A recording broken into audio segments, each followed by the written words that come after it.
네. 오늘은 마태복음 12장 1절에서 50절 좀 긴 내용이긴 한데 그 부분을 빠르게 말씀을 살펴보고 연구하도록 하겠습니다.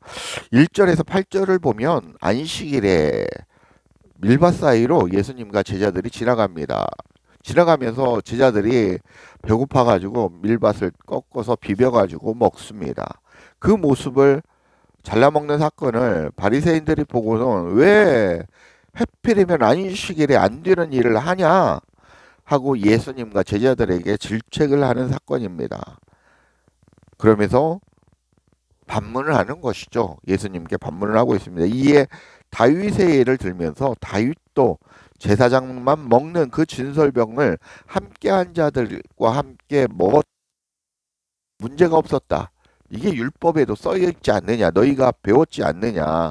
너희들이 이미 율법에 능통한 자들이고 그 내용을 알고 있는데 왜 그걸 따지느냐? 이렇게 반문을 하시는 겁니다. 또 이 안식일에 성전 안에서 제사장들이 안식일을 범하는 것도 죄가 아님을 율법에 나와 있는데 왜 모르냐고 반문하시는 것입니다. 이 문제는 율법대로 살아가는 바리새인들과 유대인들은 안식일에 일을 해서는 안 되고 이삭을 잘라먹는 범쥐도 절질러서는 안 된다라는 것입니다. 심지어 유대인이 안식일에 행하면 안 되는 그 조항들을 만들어 놓고 있습니다. 천여 가지가 넘는 그 조항들 중에 쉽게 얘기해서 지금도 유대인들의 이 율법적인 유대인들은 엘리베이터에 타면 엘리베이터 버튼도 안 누릅니다. 그게 율법이라고 일이라고 생각을 하기 때문에 그렇습니다. 그래서 이렇게 어, 이런 일들이 벌어난 것입니다.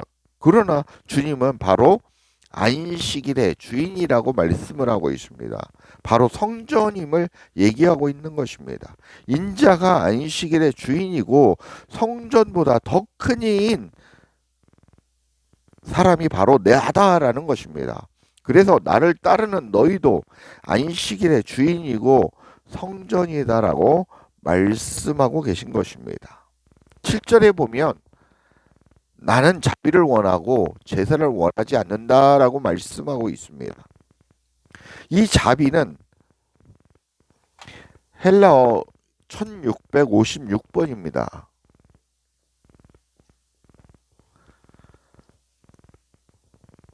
엘레오스라는 뜻입니다.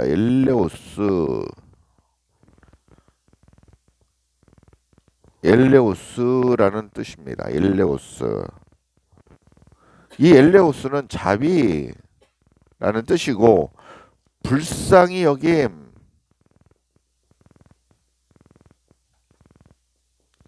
뜻도 있고요. 동정, 자비라는 뜻입니다. 이 자비라는 뜻은 이꼴로 불쌍히 여기다라는 것인데 아니불자에 갑자기 생각이 안 나는데 오씨 이렇게 쌍쌍자 이런 각인데 갑자기 기억이 안 나는데 아무튼 쌍이라는 뜻입니다. 쌍이 없다라는 뜻입니다. 불쌍히 여기다는 우리를 불쌍히 여겨 주십시오라고 하는 것은 나는 나 혼자 있습니다. 우물가의 여인이 있지 않습니까? 우물가의 여인이 몇 번째 남편과 이혼했습니까? 여섯 번째 남편과 이혼했습니다. 그리고 일곱 번째 누구를 만났습니까? 다섯 번째 남편인가요? 예, 다섯 번째 남편을 만났습니다. 그 다음에 여섯 번째 누구를 만났습니까? 예수님을 만났습니다. 예수님을 만난 이유가 진짜 신랑이 누구냐는 것입니다. 바로 예수 그리스도다라는 것입니다. 예수 그리스도가 바로 진짜 신랑이라는 것입니다. 왜? 내가 신랑이 없어야 남편이 없어야 진짜 신랑을 만날 수 있다라는 것입니다. 그것을 상징적으로 얘기하고 있는 것입니다. 그래서 우리가 드디어 진짜 신랑을 만나기 위해서는 그 전 남편과 이혼을 해야 된다라는 것입니다. 우리가 뭐 육신의 이 가정을 깨라는 얘기가 아니라 영적인 나의 옛 남편 누구입니까? 마귀, 사단, 이 존재들과 이혼하여야 된다라는 것입니다. 이들과 합법적으로 떨어져야 누구와 만날 수 있다라는 것입니까? 진짜 신랑이신 예수 그리스도를 만나서 그와 결혼할 수 있다라는 것입니다. 그와 혼인해서 살 수 있다라는 것입니다. 이 얘기는 다시 다르게 얘기하면 제가 그렇게 얘기하는 그리스도와 나라는 존재가 하나 되는 연합되는 사건을 얘기하고 있는 것입니다. 그 부분을 얘기하고 있는 것입니다. 그 신랑이 바로 예수 그리스도다라는 것을 말씀하고 있습니다. 안식일의 주인이 누구냐? 바로 나다.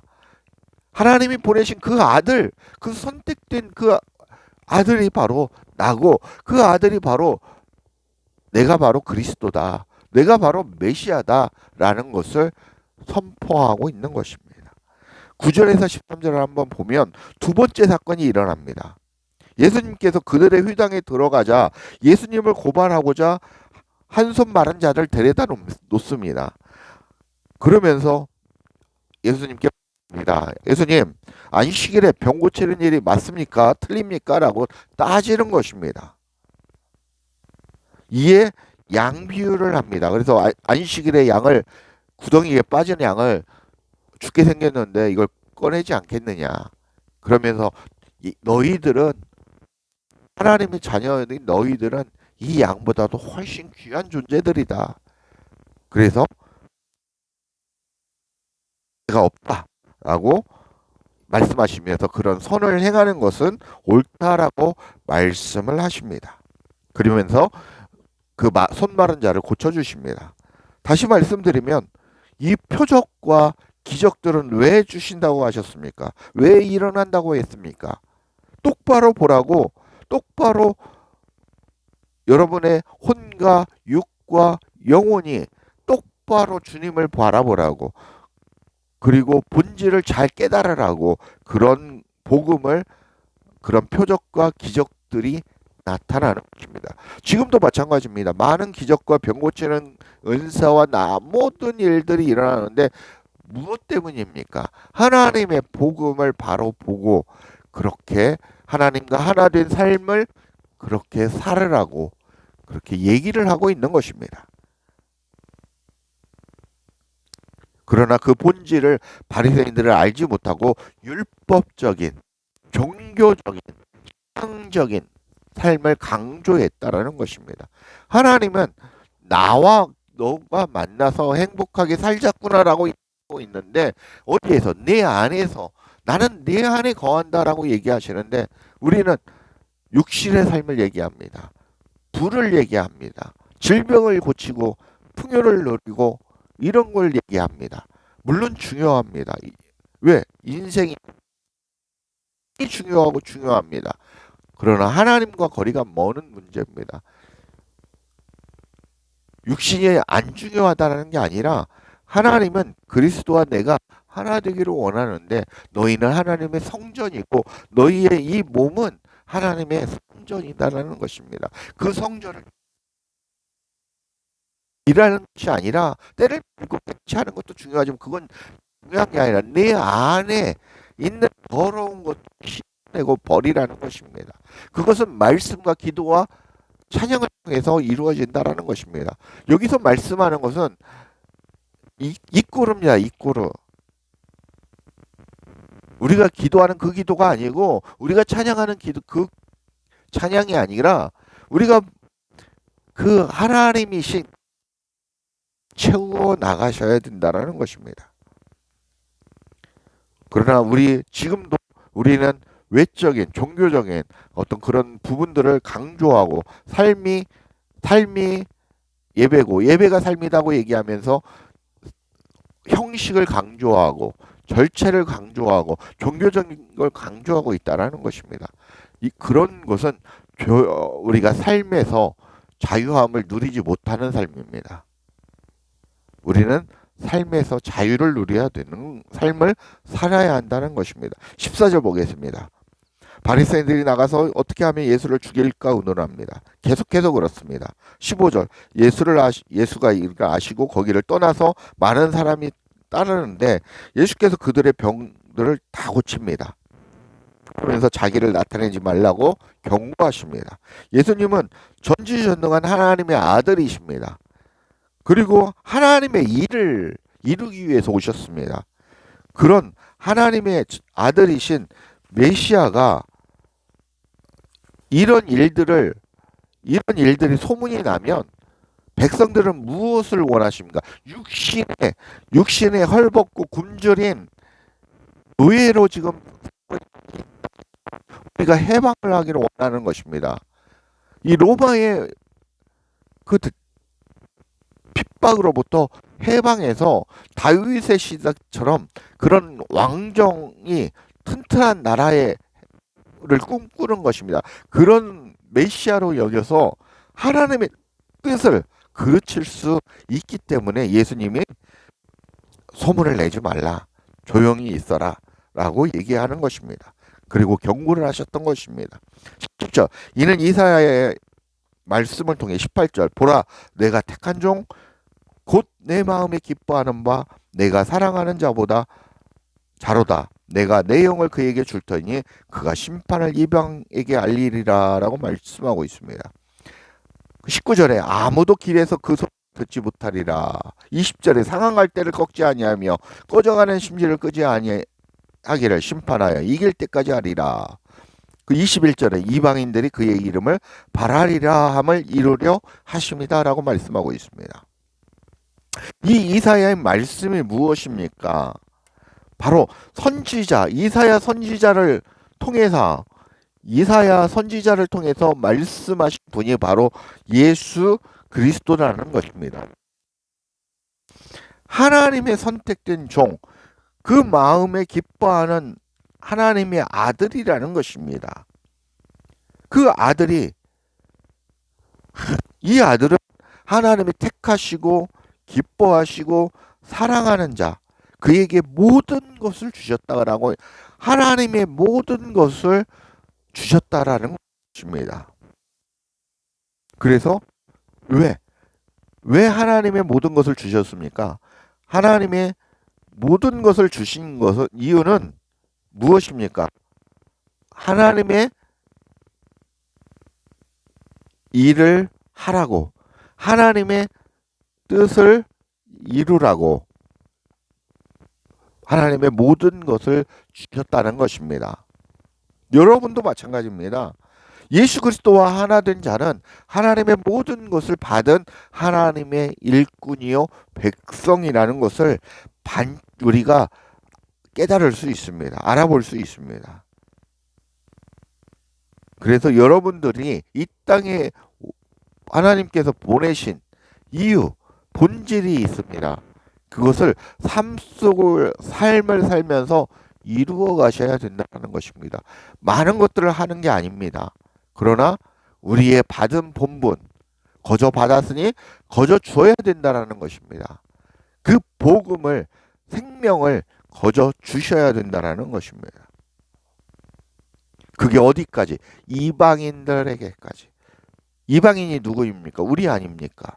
이미 그 말씀이 이루어졌고 성취되었고 그렇습니다. 하나님의 일을 위해서 끝까지 기다리시는 그런 분이 바로 예수님이시다라는 것입니다. 상한 갈대가 무엇입니까? 꺼져가는 심지는 희망이 없고 죽어가는 영혼들마저도 기다리신다라는 것입니다. 인내하신다라는 것입니다. 왜? 그리스도를 믿고 바라보시기를 기대하고 소망하신다라는 것입니다. 그들이 꺼져가는 죽어가는 그 영혼들이 언젠가는 이 생명, 그리스도인 생명, 복음을 받아들여서 듣다라는 것입니다. 그러니까 주님의 자녀, 하나님의 일꾼, 하나님의 백성이 될 수 있기 때문에 그들을 끝까지 지키시고 바라봐 보신다라는 것입니다. 그런 말씀입니다. 22절에서 28절을 보면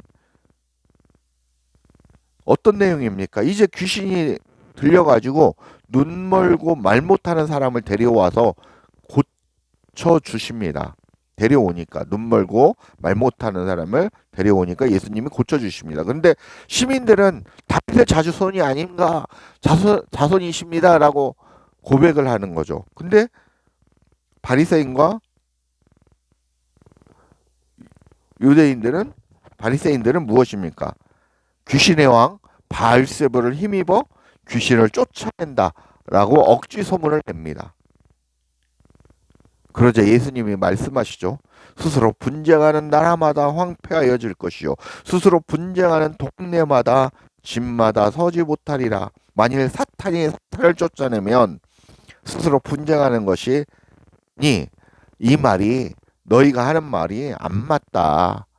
그 얘기를 하고 있는 거야. 너희들 말에는 어폐가 있다. 그리고 내가 성령을 힘입어 하나님의 능력으로 귀신을 쫓아내는데 너희 후세들이 내 이름을 빌어서 귀신을 쫓아내고 성령을 빌어서 귀신을 쫓아내면 그 말이 맞느냐라고 반문하고 계신 것입니다. 그러시면서 28절에 말씀하시죠. 그러나 내가 하나님의 성령을 힘입어 귀신 하나님의 나라가 이미 너희에게 임하느니라 라고 말씀하고 있습니다. 그러니까 이 말씀은 이미 나는 성령을 힘입어 하기 때문에 하나님의 나라가 너희 안에 임했다라는 것입니다. 하나님의 나라가 너희에게 임했다라는 것입니다. 너희 안에 너희에게 임했다. 하나님의 나라는 너희 안에 있다라는 것입니다. 너희의 삶이 바로 하나님의 나라의 삶을 살고 있다라는 것입니다. 하나님의 나라가 무엇입니까? 하나님의 다스림을 받는 곳이 바로 하나님의 나라입니다. 바꿔 얘기하면 천국입니다.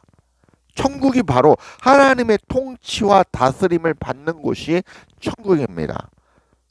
지금 우리는 하나님의 다스림 통치를 받고 있습니다.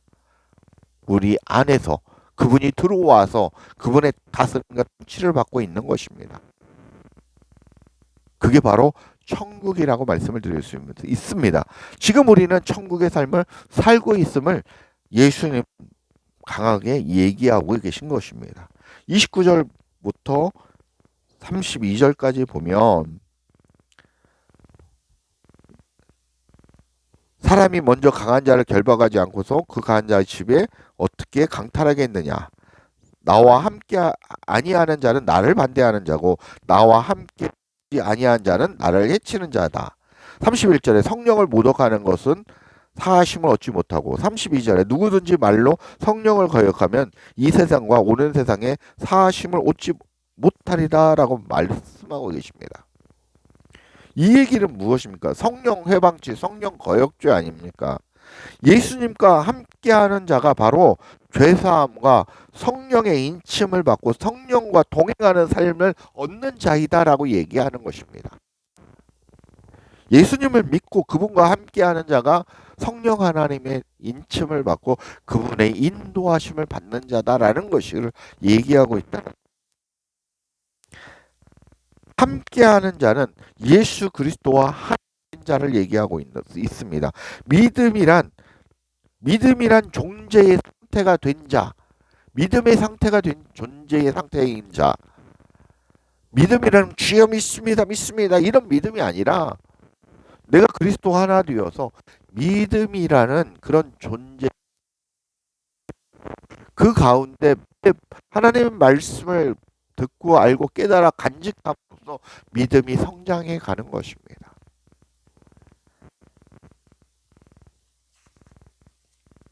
그런 말씀을 얘기하고 있는 것입니다. 그렇지 못한 자는 누구입니까? 성령을 모독하고 죄사함을 받지 못하고 그리고 하나님의 뜻을 거역하고 복음을 해방하는 자가 바로 성령 해방죄를 범하는, 성령을 모독하는 죄로, 죄사함을 얻지 못하는 죄로 영벌에 처할 것이다, 처한다라는 것을 말씀하고 있습니다. 33절에서 30절까지 37절까지입니다. 33절 하반절에 그 열매로 나무를 아느니라.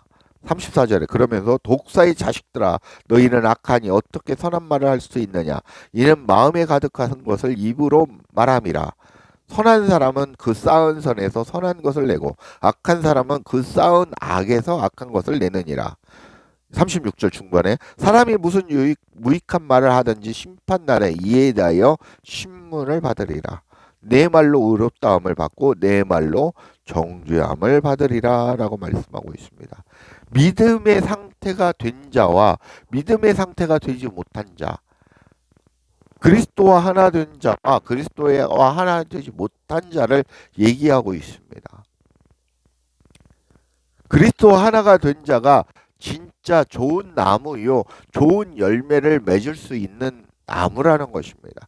그리스도와 만나지 못한 자, 생명을 만나지 못한 자는 무엇입니까? 악한 나무요, 악한 열매를 맺을 수뿐이 없는 자다라는 것입니다. 그래서 그 속에서부터 말을 낸다라는, 그가 가진 악하기 때문에 악한 말을 낸다라는 것입니다. 그가 가진 것이 선하기 때문에, 선하다라는 것은 하나님의 말씀, 하나님의 영이 가득한 상, 선하기 때문에 선한 말을 낸다라는 것입니다. 그래서 이 말하는 것을 통해서 그를 볼 수가 있는 것입니다. 그들의 영적인 상태를 우리가 볼 수 있는 것입니다. 여기서 선악을 얘기하는 것은 우리가 얘기하는 그런 선함과 악함을 얘기하는 게 아닙니다. 영적인 선과 악을 얘기하는 것입니다. 하나님은 어떤 상태를 선하다라고 하십니까? 하나님의 편에 선 자, 그리스도와 만난 자, 성령과 동행하는 자를 바로 선한 자다라고 얘기를 하는 것입니다. 그렇지 아니한 자를 악한 자다라고 얘기를 하는 것입니다. 우리가 얘기하는 뭐 헐벗고 굶주린 자를 돕고 뭐 기부하고 이런 선한 자가 아닙니다. 물론 하나님의 사람들이 하나님의 편에 서서 많은 사람들의 그렇게 돕고 도와주는 것은 귀한 사역입니다. 그러나 하나님이 보는 그 본질은 그게 아니라는 것입니다. 그 안에 무엇이 있느냐, 그 무엇이 있느냐를 말씀하고 있는 것입니다. 그 생명을 소유했느냐, 그렇지 않느냐, 생명, 복음, 누구입니까? 그리스도. 이 생명을 소유했느냐, 그것을 주님은 판단하는 것입니다. 38절부터 42절까지는 서기관과 바리새인들이 예수님을 공경에 빠뜨리려고 다시 표적을 보여달라고 구합니다. 이때 예수님은 너희들한테는 요나의 표적밖에 보일 것이 없다라고 얘기합니다. 그러나 요나의 표적은 무엇입니까? 요나가 니느웨로 가야 되는데 다른 곳으로 가다가 풍랑을 만나 물고기 밥 신세가 되었지 않습니까? 그래서 물고기 안에서 3일밥 3일날을 굶으면서 기도를 합니다. 그랬을 때 하나님이 이에 응답하셔서 그를 토해내죠. 그래서 니느웨 사람들에게 뭐라고 합니까? 너희들에게 재앙이 있을 것이다. 너희가 회개하고 돌아와라. 이 말만 합니다. 뭐 예수를 믿으라는 얘기도 안 합니다. 그랬을 때 왕까지 죄를 덮어쓰고 어떻게 합니까? 철저하게 회개합니다. 그래서 니느웨 사람들이 구원을 받는 놀라운 일이 벌어집니다. 그런데 너희들은 진리이신, 그리고 생명이신, 안식일 주인이신 그 인자가 와서 복음을 전하는데도 너희들은 그걸 받지 않고 있다라고 말씀하고 있는 것입니다. 제 왕보다 제 왕 솔로몬보다도 더 크니 바로 예수님이 내가 메시아가 여기 와서 너희를 가르치고 전도하고 있다는 것을 얘기하고 있는 것입니다. 43절부터 45절까지 보겠습니다. 더러운 귀신이 사람에게 나갔을 때 물 없는 곳으로 다니며 쉬기를 구하되 쉴 곳을 얻지 못하고 44절 내가 나온 내 집으로 돌아가리라 와 보니 그 집이 청소되고 수리되었거늘 45절 저보다 더 악한 귀신 일곱을 데리고 들어가 거하니 나중 형편이 전보다 심히 더욱 심하게 뒤느니라 라고 말씀해요. 이 세대, 이 악한 세대가 이렇다라고 말씀하고 있습니다. 그때의 악한 세대나 지금의 악한 세대나 똑같다라는 것이 복음을 영접한 그 상태 그리고 내가 예수님을 믿겠습니다라고 고백을 하고 회개에 처음 적인 회개를 한 상태가 복음을 영접한 상태입니다.